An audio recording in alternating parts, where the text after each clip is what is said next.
My name is Reagan and I'm going to be your student physical therapist today. What is your preferred name to go by? Awesome, nice to meet you. I would state their name and then I would go into, I have gotten a chance to look at your chart today and see what's going on, but I kind of wanted to hear from you what's bringing you into physical therapy today. And then they would say what they're gonna say, and then based off that we kind of move into the next round of questions. And so for theme 1, some of the questions I would ask would just be, how would you describe your symptoms today? And then I would also ask on a scale of 1 to 10, 1 being like no pain, 10 being the most pain you've ever been in your life, oh my gosh, where are you at today? And then also where were you at when your pain was at its worst? That both of these questions kind of just give you more context as to where the patient is at today, but also like where they were at when pain was at their worst, and kind of allows you to formulate more of like a plan of what you can maybe do, and also just gives you more like kind of like empathy and understanding as to what's going on in their day-to-day lives. And then for the next set of questions, like patient history, I would ask if they've ever had this injury before.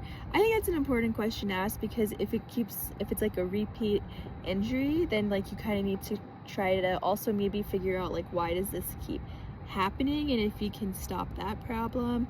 And then also you can see like what other treatments they've done before, stuff like that, and what worked for them, what didn't work for them. And then I would also ask what medications they're on, if any, just because, 1, like safety, and then 2, like if there's any comorbidities, things like that, that would impact what exercises you can prescribe and things like that. And then for the third set of questions about like living environment, I would ask, are there any activities that they love to do or that you love to do, and is this injury impacting those activities? And sorry. And then I would also ask, with all of the things going on, how would you rate your stress level today, with like low, moderate, and high, like on average?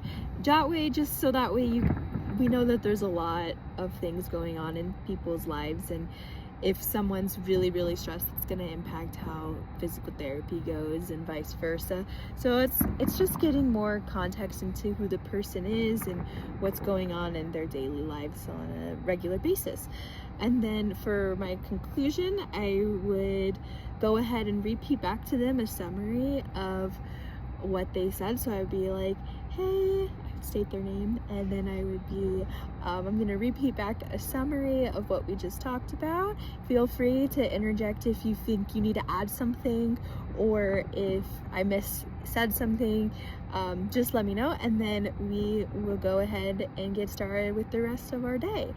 And that's kind of how I would conclude that. And then for that communication toolbox piece of it, I think active listening is super important, that reflective, echoing, and feeling bit.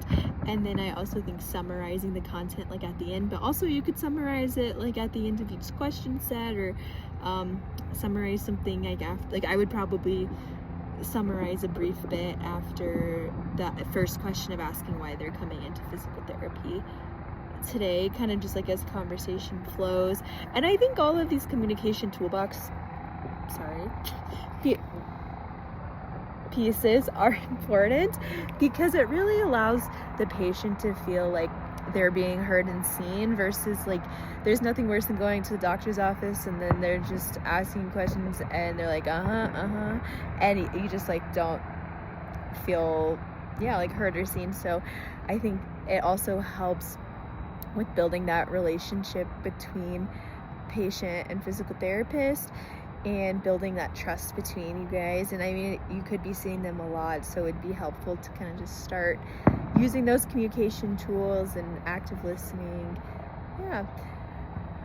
So that is that. So yeah, thank you.